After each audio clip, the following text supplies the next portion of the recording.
Isang mapagpalang araw po ng linggo sa inyong mga kapatid. Yan po sa Magduro Christian Church. Kamusta po kayo mga kapatid?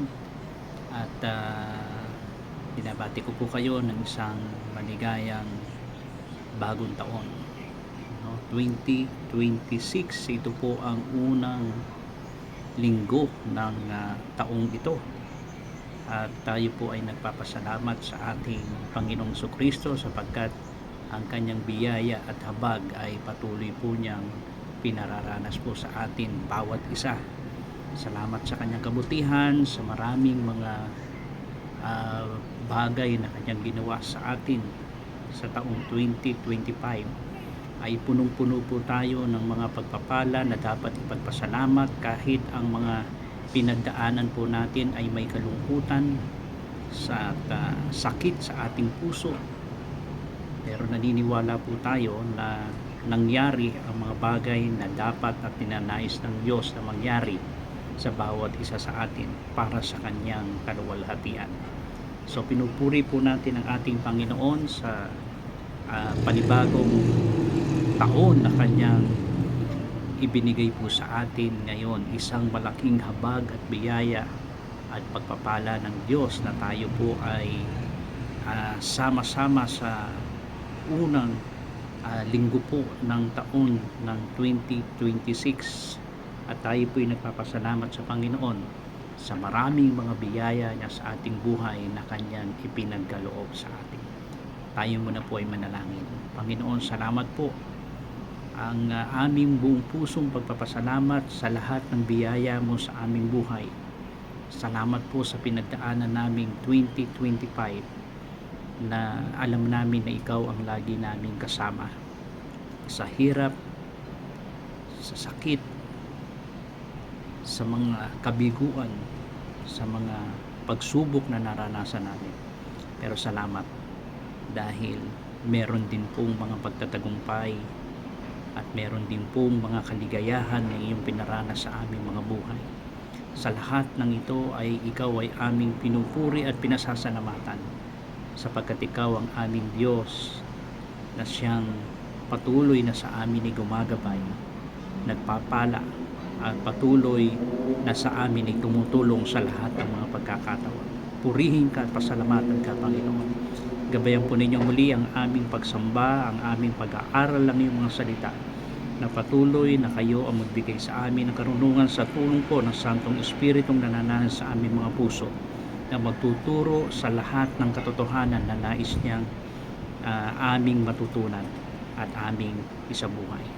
Salamat po sa oras na ito. Patuloy mo kaming gabayan at pagpalain sa pangalan po ng Panginoon Jesucristo. Amen. Okay. Gaya po ng ating series, no, ang salita ng Diyos. Napakasarap sa bagong taon na ito, at naniniwala ako na ito ang pinakakailangan nating mga mananampalataya sa Panginoon. Sa mga nakakilala sa ating Panginoon, sumusunod sa Kanya, ang salita ng Diyos ay napakahalaga sa atin. Kaya isang malaking pagpapasalamat na ito po ay ating naging isang serye, ang salita ng Diyos, upang isa-isahin natin ang acronym ito, no, at makita natin ang mga bagay na idinudulot po ng salita ng Diyos sa buhay ng isang Kristiyano. At sana po habang iniisa-isa po natin ang mga ibig sabihin ng bawat letra ng salita ng Diyos, alam po natin na meron pang mas mga bagay na malalalim na ibig sabihin ito, pero sa mga simple, payak at mas nauunawaan po natin ay nabigyang pansin po natin ang bawat letrang ito para po sa ating paglalapat at makabenepisyo tayo ng salita ng Diyos sa ating mga buhay. So, una po na nakita natin sa S ay ang sagradong kasulatan sa 2 Timothy 3:16. Then letter A, autentikong tinig ng Diyos sa Hebreo 4:12. L, liwanag sa dilim, awit 119 verse 105. Letter I, inspirasyon ng Espiritu sa 2 Peter 1:21. And letter T, tunay na katotohanan, John 13:17. And then letter A, para sa kabuuan po ng salita, autoridad na walang hanggan, Mateo 24 talatang 35. At yung huli po natin na natapos po natin, N, ay nagsisiwalat ng lihim sa Jeremiah 17 verse 10. So sa kabuuan po ng salitang nang, ang letter G ay tingnan po natin, no, sa Kawikaan 3:6. Samahan po ninyo akong basahin ang Kawikaan 3:6 sa sulat ni Haring Solomon. Kawikaan 3:6. Kawikaan 3:6.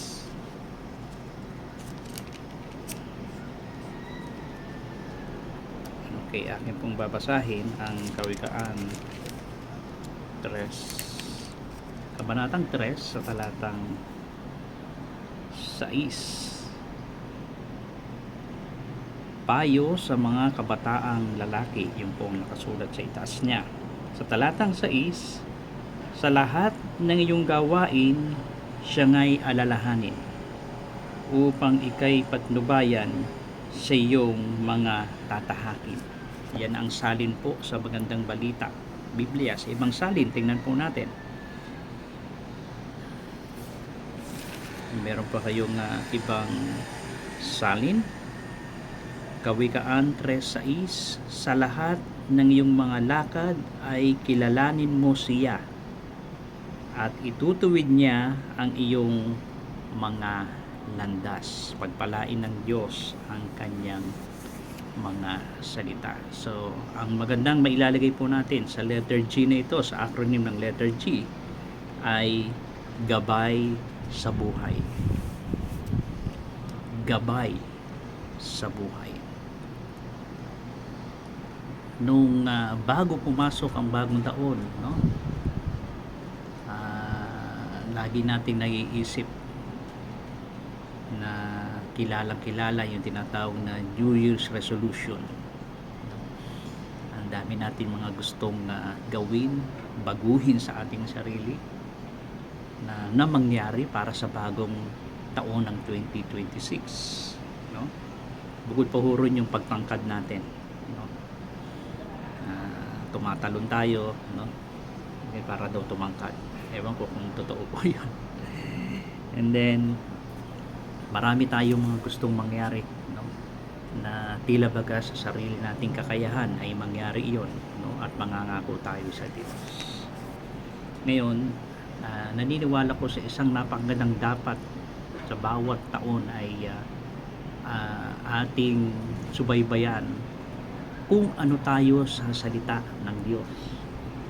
Alam po ninyo yun? Nabasa ko na ba ang buong Biblia? Lumalago ba ako sa salita ng Diyos? Ano na ba ang mga alam ko sa salita ng Panginoon? Mas lalo ko bang minamahal ang Biblia, ang salita ng Diyos? O habang tumatagal tayo bilang isang Kristiyano, ay nawawalan tayo ng pananabik sa kanyang mga salita? Nakakalungkot po yun. Pero sana po, isa sa magandang subaybayan po natin sa bawat taon na lumilipas sa ating buhay bilang isang mananampalataya at tagasunod ni Kristo ay mas lalo po tayong nananabik at lagi nating hinahanap at inaasam at minamahal ay ang salita ng Diyos. Napakahalaga po niyan, no? Ilang taon na po tayong mga Kristiyano, mga mananampalataya sa Panginoon, ilang beses mo na nabasa ang Biblia, no? So, yung buong Biblia po, 66 na aklat, 27 aklat sa Bagong Tipan at 39 na aklat po sa Lumang Tipan. Gaano na natin kapamilyar sa salita ng Panginoon? Napakahalaga po noon, ano? At doon madalas na pwede nating timbangin ang ating sarili kung tayo nga po ay lumalago sa kanyang mga salita at tayo ay kanyang pinatitibay sa ating pananampalataya hinggil sa kanyang mga salita. So yun po yung Kawikaan 3:6. Sa lahat ng iyong mga lakad ay kilalanin mo siya at itutuwid niya ang iyong mga landas. Minsan, pakiramdam po natin na naglalakad tayo sa buhay na walang malinaw na direksyon. No? Ang daming pwedeng puntahan, ang daming ingay ng mundo na nagsasabi ng dito ka. No? Hinihikayat niya tayo. O ito ang tama, ito ang dapat nating gawin. Pero ang totoo, walang mas tiyak na gabay kaysa sa salita ng Diyos. Kung gusto natin ang kasiguruhan ng tiyak na gabay ay ang salita ng Diyos. Pero ang mundo, nako, kaliwat kanan, kahit saan ka tumingin, ito ang tama, no? Sinasabi dito ka, pero gusto mo makatiyak, tiyak na gabay ay walang hihigit kaysa sa salita ng Diyos. Hindi po ito tulad ng GPS na alam natin, no? GPS stands for Global Positioning System, no? Na ito po yung biglang ibinibigay niya yung buong ruta, no? Lalo na sa mga nagda-drive, mga long drive, no? Sa halip na tinutulungan tayo ng salita ng Diyos na makita ang tamang hakbang, no? Isa-isa, no? Habang patuloy nating kinikilala ang ating Diyos, ang ating Panginoon. At kapag siya ang ating sinusundan, ang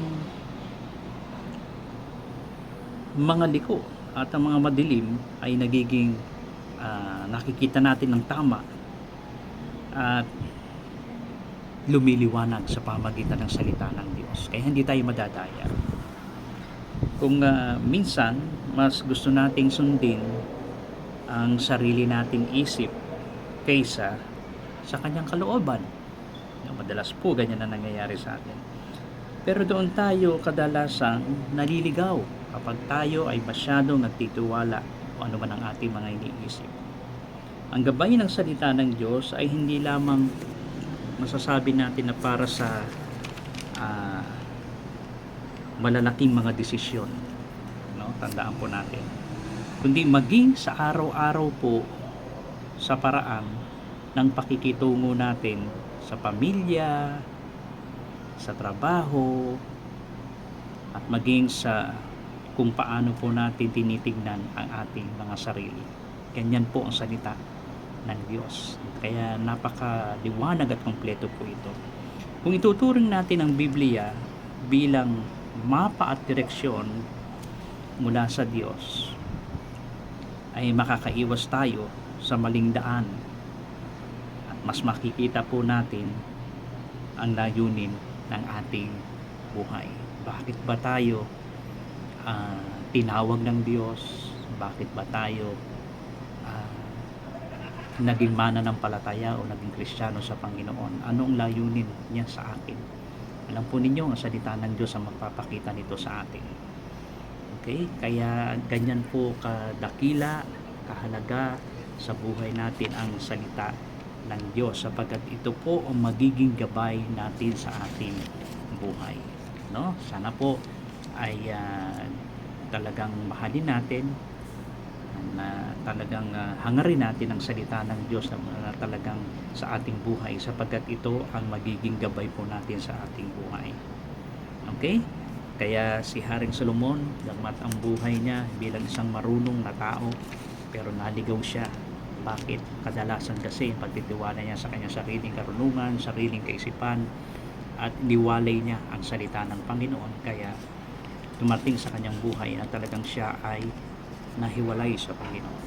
Pero tayo, tandaan po natin, kung gusto natin ang tiyak ng gabay sa buhay natin, ang salita ng Diyos ang isang malaking gabay po para sa ating buhay. Okay? Ngayon, bigyan ko po kayo ng mga dapat po nating pag-isipan, bulayin sa ating buhay para sa paglalapat po ng salita ng Diyos na ating nakita bilang gabay po sa buhay natin. Unang katanungan, saang bahagi ng buhay ko, no, na ako'y madalas maligaw dahil sa sariling desisyon? Magandang pag-isipan po niyan at pagbulayin natin. Saang bahagi ng buhay ko, no, na ako ay madalas maligaw dahil sa sariling desisyon?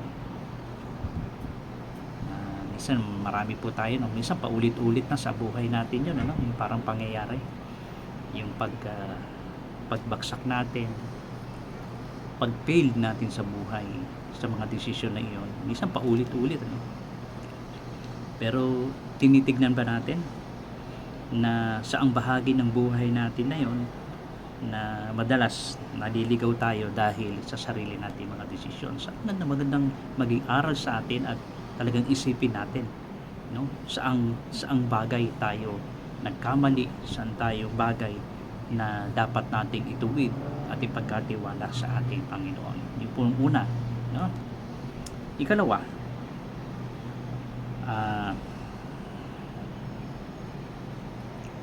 kinukuha ko ba ang desisyon sa salita ng Diyos bago ako kumilos, o pagkatapos ko nang magkamali? Okay? Kinukuha ko ba ang desisyon sa salita ng Diyos? Kung meron kang dinidesisyonan, kinukuha ba natin sa salita ng Diyos bago ako kumilos, o pagkatapos ko nang maligaw? Madalas po ganyan tayo. Okay? Para bang ang huling option natin ay ang salita ng Diyos. Ganyan ang pagiging natin, matigas ang ulo, pagiging makasarili, masyadong pagtitiwala sa sarili. Hindi po sana ganun. Sana sa desisyon natin, lagi nating inuuna ang salita ng Diyos, no? Bago tayo kumilos o humakbang. Kaya lang, madalas sa atin, ano nangyayari? Kumikilos tayo, and then babagsak tayo, magkakamali tayo, tsaka pa lang tayo ihingi ng gabay ng salita ng Diyos. Mali po yun. Okay, dapat unang-una ay ang salita ng Diyos. Okay, maganda po yung pag-usapan po ninyo mamaya sa inyong discussion, pag-usapan mabuti. Ikatlo, paano po mas maisasagawa ang pagkilala sa Diyos sa bawat hakbang ng aking buhay? Ito po ang panghuli na iniiwan ko po sa inyo. Paano ko mas maisasagawa, no, mailalapat ang pagkilala sa Diyos sa bawat hakbang ng aking buhay? Paano natin ito maisasagawa? I think isa sa napakagandang maaaring sabihin natin sa pamamagitan ng salita ng Diyos. Paano natin ilalapat ang bagay na ito? Kaya inuulit po natin, parang 5 daliri po yan, no? Itong gagawin natin sa salita ng Diyos, no? Ano-ano ba to? Pagbabasa, pakikinig, pagsasaulo, pakikinig, at ano pa? Pag-aaral. 5 bagay po ang maaari natin gawin sa salita ng Diyos, no? Pagbabasa, pagbubulay, pagsasuulo, pakikinig, at pag-aaral ng salita ng Diyos. 5 po yan, daliri sa isang kamay. Para po yan yung lagi nating ilustrasyon sa Biblia. Gusto mong matibay na hinahawakan ang salita ng Diyos sa pamamagitan ng ating 5 daliri ng ating kamay. Mas matibay, di ba? At akin mo, talagang lalaban ka. Pero subukan mo yung 4, 3, 2, di ba? Walang gaanong tibay. Pero kung gusto natin makabenepisyo itong 5 kaparaanan na maaari natin gawin sa salita ng Diyos, no? Read, meditate, memorize, study. And ano pa isa? Read, memorize, meditate, study, listening. No? At tiyak ang benepisyo ng salita ng Diyos para maging gabay natin ay tiyak. Ang salita ng Diyos ay pangungunahan niya tayo. Okay, sana po ay sa maikling pagbubulay ng salita ng Panginoon na gabay ng ang salita ng Diyos sa ating buhay ay nakakuha po tayo ng mga aral at talagang mga dapat po natin ilapat para sa ating buhay. Lalo na po sa bagong taon ng 2026. Sana mas lalo tayong magmahal sa kanyang salita, maging matibay, lumago, at magkaroon punuin niya ng kaalaman ng ating puso't isipan ng kanyang mga salita, upang sa bawat desisyon natin, sa bawat plano na gagawin natin, ay meron tayong gabay ng salita ng Diyos. Kung ayaw nating mabigo, kung ayaw nating bumagsak, kung ayaw nating magkasala, ang salita ng Diyos ang kailangan natin na siyang gagabay para sa ating buhay na ito. Kaya sana po ay ito'y isang malaking tulong po sa atin para sa bagong taon na ito ng ating pamumuhay bilang isang Kristiyano na susunod sa Kanya sa pamamagitan po ng gabay ng salita ng Diyos. Sana po hanggang matapos natin to, no? Salita ng Diyos, yung Diyos na lang po, no? 5 araw ng linggo na lamang po at matatapos na natin ito. Nawa po ipagpalain tayo ng salita ng Diyos. Ito ang maging gabay sa ating buhay sa panimula ng bagong taon 2026, na mas lalo tayong maging malalim at maging masunurin sa kanyang mga salita. Tayo po'y magbukas sa panalangin. Panginoon, salamat po sa inyong salita na nagiging gabay po namin sa aming mga desisyon, sa aming buhay, sa paglakad sa bundong ito. Gaya po ng aming dalangin, Panginoon, sa taon ng 2026, gabayan po kami ng salita ng Diyos. At sa 5 kaparaanan kung paano makikinabang kami sa salita ng Panginoon, sana, Panginoon, bigyan niyo po kami ng lakas at karunungan upang magawa po namin ito. Salamat po sa kabutihan mo. Salamat po sa mga pagpapala ng inyong mga salita. Gabayan po ninyo mga kapatid sa Majuro Christian Church, ang bawat pamilya, ang bawat pagtatrabaho, pag-aaral, anuman ang mga ginagawa ng mga kapatid. Kayo po ang mag-ingat at magbigay ng lakas at magpalago ng aming pananampalataya. Muli po, ang papuri at pasasalamat ay aming ibinibigay sa aming Panginoon Kristo, sapagkat siya lamang ang aming Panginoon na dapat naming parangalan at aming sambahin sa Espiritu at katotohanan. Ingatan po ninyo ang bawat isa sa pangalan ni Kristo Jesus. Amen. Maraming salamat mga kapatid. Patuloy po tayong pagpalain ng ating Panginoon Kristo sa bagong taon ng 2026. Ingat po kayo. God bless po sa lahat.